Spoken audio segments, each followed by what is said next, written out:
കിടിലം ഇത്ര അടിപൊളി ഇതല്ലേ അതിന്റെ കേസ് നമുക്ക് ഇതെന്ത് ഇങ്ങനെ വന്നത്. സുരേഷ് ഗോപി ബിൽ പാസ്സായതിന്റെ സന്തോഷം. ലോക്സഭയിൽ മലയാളം പാട്ട് പാടി സുരേഷ് ഗോപി തിരിഞ്ഞു പാട്ടുണ്ട് എന്നൊരു പാട്ടൊക്കെ ഇവിടെ നിന്ന് പാടുന്നുണ്ട്. അവിടെ നിന്ന് മലയാളം പാട്ട് പാടി. എന്തിനാ പാട്ട് പാടിയത്? എന്തിനാണ് ബില്ല്? എന്താണ് ബില്ല്? എന്തിനാണ് സന്തോഷം എന്ന് അറിയാവോ? കേരള സംസ്ഥാനത്തിന്റെ ഔദ്യോഗിക നാമം കേരള എന്നത് മാറ്റി കേരളം എന്നാക്കിയ ബിൽ ലോക്സഭയിൽ പാസ്സായതിന്റെ സന്തോഷത്തിലാണ് സുരേഷ് ഗോപി ഗാനം ആലപിച്ചത്. കേരളം ആ പാട്ടാണ് പാടിയത്. ഏത് പാട്ടാണ് പാടിയത് എനിക്കറിയത്തില്ല. ഇതാവാനാണ് സാധ്യത. അതാണോ വീഡിയോ വല്ലതും ഉണ്ടോ? ഇതിനകത്ത് കമന്റൊക്കെ വന്നിട്ടുണ്ടോ ഓൾറെഡി? കേരളം എന്നാക്കി ഇവിടുത്തെ പ്രശ്നങ്ങൾ തീരുമോ ഗോപി ചേട്ടാ എന്തൊലക്കെ എന്നൊക്കെ സുരേഷ് ഗോപി എന്നൊക്കെ പറഞ്ഞ ആൾക്കാർ കമന്റ് ഇടുന്നുണ്ട്. കേരളം കേളികെട്ടുണരുന്ന കേരളം കേളി കദംബം പൂക്കും കേരളം കേളി സദനമമിൻ കേരളം അതായിരിക്കും അല്ലേ. മാമലകപ്പുറത്ത് മരതക പട്ടുടുത്ത് മലയാളം എന്നൊരു നാടുണ്ട്, കൊച്ചു മലയാളം എന്നൊരു നാടുണ്ട്. അയാൾ എന്താണ് കേരളം എന്ന് പറയാതെ മലയാളം എന്ന് പറഞ്ഞത്? അതിനകത്ത് എന്തോ രാഷ്ട്രീയമായ സംഭവം ഇല്ല. അത് എഴുതി തരാൻ നോക്ക്. എന്നിട്ട് അതിനെപ്പറ്റി എല്ലാം അതായത് ഏത് അപേക്ഷിക്കണം നമുക്ക് തീരുമാനിക്കാം. ഓക്കെ, അടുത്ത പാർട്ടി മീറ്റിംഗിലായിക്കോട്ടെ. പിന്നെന്ത് കേരളം കേരനിരകളാടുന്നൊരു ഹരിതചാരുതീരം തനതാനും തനനാനും തന ഏത് പാട്ടായിരിക്കും പാടി? ഈ രണ്ട് പാട്ട് കേരളം കേരളചരിത കേരളമായിരിക്കും പാടുന്നത്. അതാണ് ഗാനമേളയ്ക്ക് ആദ്യം പാടുന്നത് പണ്ടൊക്കെ. അതായിരിക്കും ഗാനമേള തെറ്റിദ്ധരിച്ച് ഗാനമേളയാണ് തെറ്റിദ്ധരിച്ചുകൊണ്ട് MP ആയിട്ട് ഇവിടെ നിന്ന് വെളിവില്ലാതെ പോയ സുരേഷ് ഗോപി അവിടെ നിന്ന് പാട്ട് പാടി. ഇതിനൊക്കെ അല്ലേ കൊള്ളത്തുള്ളൂ. അല്ല, എനിക്കറിയാൻ വേണ്ടി ഇങ്ങനെ ഒരു ബില്ലും ഇങ്ങനത്തെ ഒരു അസംബ്ലി എന്തിനാ ഇത് കേരളത്തിനെ കേരളമാക്കിയിട്ട് എന്ത് കാര്യം? കേരളം എന്ന് എഴുതിയാലും ഇത്രയല്ലേ ഉള്ളൂ. ഇതെന്താ മനസ്സിലാവുന്നില്ല എന്ന് ആദ്യം. ഇവർക്കൊക്കെ ഇയാളെ ഇത്ര നാളെ ഇവിടെ ജീവിച്ചേ ഈ സുരേഷ് ഗോപിക്ക് അറിയത്തില്ലാന്നോ?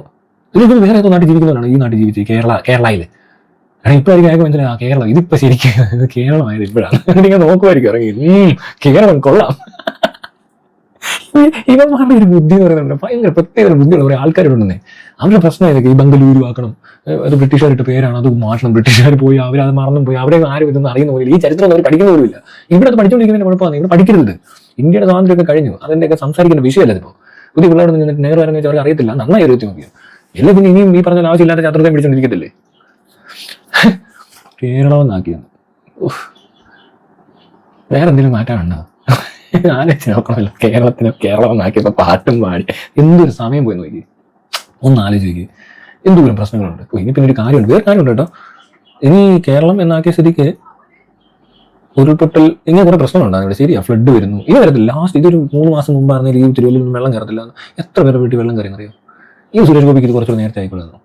അപ്പോൾ ഈ മഴയത്ത് വെള്ളം കയറാതിരിക്കുന്ന സമയത്ത് ഇവിടെ വന്നിരുന്നൊരു പാട്ടം പാടണം. കണ്ടോ? കേരളം എന്ന് മാറ്റിയ പിന്നെയുള്ള മാറ്റങ്ങൾ നിങ്ങൾ കണ്ടോ? എൻ്റെ സന്തോഷം നിങ്ങൾ കേരളം കേരളം കേരളം എന്നായിരിക്കും പാടിയത് അല്ലേ. ഇതുപോലെ വിഡ്ഢിത്തരങ്ങളും മണ്ടത്തരങ്ങളും കാണിക്കാൻ ഇന്ത്യയിൽ ഇനിയും ഇങ്ങനെ മനുഷ്യർ ബാക്കിയുണ്ടല്ലോ എന്ന് ഓർക്കുമ്പോഴാണ് കേരളം എന്ന് തൊലിച്ചെന്ന് എടുത്തുകൊണ്ട് ഞാൻ പറയുന്നത്. ഇതൊക്കെ ഉണ്ടാക്കാൻ ഇരുന്നവന്മാരുണ്ടല്ലോ, എന്തോ ഒരു സമയം വേസ്റ്റ് ആക്കിയത്. അതിന് എത്ര ഇപ്പം പാട്ടെടുത്ത് അയാൾ പാട്ടും പാടി കഴിയുമ്പോഴേ എന്തൊരു സമയമാണ് പോയത്. നിങ്ങൾ ചിന്തിച്ചു നോക്കി. ഇതിനൊക്കെയാണോ ഇവിടെ ഈ രാജ്യം അതിനുള്ള ഉണ്ടോ? അല്ലെങ്കിൽ കേരളം തന്നെ ഉണ്ടോ അതിനൊക്കെ? അത് എപ്പോഴാണെന്ന് കേട്ടെ. ഈ ദുരിത പ്രളയം എല്ലാം കഴിഞ്ഞപ്പോൾ പേര് പറഞ്ഞിട്ടുണ്ട് എല്ലാവരും ഹാപ്പി അല്ലെന്ന്. ഒരാൾ ഹാപ്പി, അയാൾക്ക് സന്തോഷമായിരുന്നു. ആർക്കാ? സുരേഷ് ഗോപിക്ക് സന്തോഷമായി. എങ്ങനെയാണ് ഇങ്ങനെയൊക്കെ സന്തോഷിക്കാൻ പറ്റും? ഇതൊക്കെ കണ്ടിട്ട് ഇവിടെ വെള്ളം കയറി മുങ്ങി ഓരോരുത്തന്മാർ ഓരോ കുഞ്ഞു കളിച്ചു നടക്കും. ഒരുത്തനുണ്ട് ഹെലികോപ്റ്റർ എടുത്ത് അമ്മായിപ്പനെ കാണാൻ പോകുന്നു. ഇവിടെ ഒരുത്തൻ കേരളം എന്നാക്കിയതിന് പാട്ടും പാടിയിരിക്കുന്നു. എന്ത് നടക്കുന്നേ? കഷ്ടം തന്നെ, കഷ്ടം. ഇതൊന്നും പാർട്ടി വ്യത്യാസമൊന്നുമില്ല കേട്ടോ. ഈ പറയുന്നതൊക്കെ തെണ്ടിത്തരം തന്നെയാണ്. നാണം കെട്ടും നാറി ഇടപാടുകളാണ്. മനുഷ്യനെ പറ്റിച്ച് ജീവിക്കുന്നവരുടെ പരിപാടികൾ ഇതൊക്കെ. അല്ലാതെ ഒരാൾക്ക് ഇതിനകത്തൊന്നും ചെയ്യാനില്ല. വലിയ സൗകര്യത്തിലൊക്കെ ഇരുന്നുകൊണ്ട് പറയുന്നു ഇവര്. ഇതൊക്കെ സൗകര്യമുള്ളവരുടെ പരിപാടിയില്ലേ? അതിനോട് ആർക്ക് ഇവിടെ ഉള്ളത്? ഇവിടെ ആർക്ക് ഇത്ര സൗകര്യം? ഇവനൊക്കെ ഞെളിഞ്ഞ് നടക്കുക. കണ്ടവന്റെ കാശിന് വലിയ വണ്ടിക്ക് അത് സ്റ്റേറ്റ് കാറിലും കയറി. ഈ പാവപ്പെട്ടവന്റെ കാശാണ് ഇവിടെ 90 അല്ല 70% ആൾക്കാർ പാവപ്പെട്ടവരാ. അവരുടെ മുന്നിൽ അവരുടെ പ്രതിനിധിയായിട്ട് ഇവൻ ഈ കാറെ ഞെളിഞ്ഞ് കയറി ഇരുന്ന് പോകുന്നുണ്ടെങ്കിൽ ഓർക്കണ്ടേ? അത് ആ പാവപ്പെട്ടവന്റെ മുന്നിൽ കൂടി ഇതിനകത്തോട് അവനെ കാണാതെ പോകുമ്പോൾ ഓർക്കണ്ടേ? ഇതൊക്കെ ഇവരുടെ കാശാണ് കൂടുതൽ. അല്ലാതെ ഈ മണ്ണ് സമ്പന്നനല്ല എല്ലാം ഉണ്ടാക്കുന്ന വിടുന്നുണ്ട്. ഞാൻ പറഞ്ഞ ഇവർക്ക് മനസ്സിലാവത്തില്ലെന്നേ. ഇവർക്ക് എന്തോ പ്രശ്നമുണ്ട്. ഇവർക്ക് അറിവില്ല. ഇവർക്ക് കലാപരമായി കഴിവില്ല. അതിന്റെ പ്രശ്നം ഇതൊക്കെ. അല്ല, അറിവുള്ളവരാൾക്ക് പറ്റത്തില്ല ഇങ്ങനെ ചെയ്യാൻ. എന്ത് അറിവില്ലായ്മയാണ്. അതെങ്ങനെ അങ്ങനെ അറിവില്ലായ്മ ഉണ്ടായത്? ഇവർ പുറത്തൊന്നും കാണത്തില്ല. മനുഷ്യരൊന്നും അല്ല ഇവർ കാണുന്നത്. ഇപ്പൊ കേരള എന്ന് പറയുമ്പോൾ മാപ്പാണ് ഇവർ കാണുന്നത്. അതൊക്കെ കേരളം എഴുതിയിട്ടില്ല. ഇവർക്ക് സ്പെല്ലിങ്ങിന് ചെറിയ മാറ്റം ഒരു വട്ടം കിട്ടെ അല്ലെങ്കിൽ ഇപ്പൊ ഓക്കെ. ഇപ്പൊ ഓക്കെ ആകട്ടോ. എന്തൊരു സന്തോഷമായി എന്നറിയോ. എന്നാ ഞാനൊരു പാട്ട് പാടട്ടെ. കേട്ടണം എന്റെ കേട്ടണം അതൊക്കെ അറിയാലും കുഴപ്പമില്ല, എനിക്ക് എന്റെ കേട്ടണം എന്നൊക്കെ പറയുന്ന ഒരു മാനസികാവസ്ഥയുള്ള ആളുകൾക്ക് സന്തോഷിക്കാൻ കിട്ടിയ നല്ലൊരു അവസരമാണ് കേരളത്തിന്റെ അപ്പുറത്തൊരു വട്ടം വിട്ടത്. Plum plum plum plum.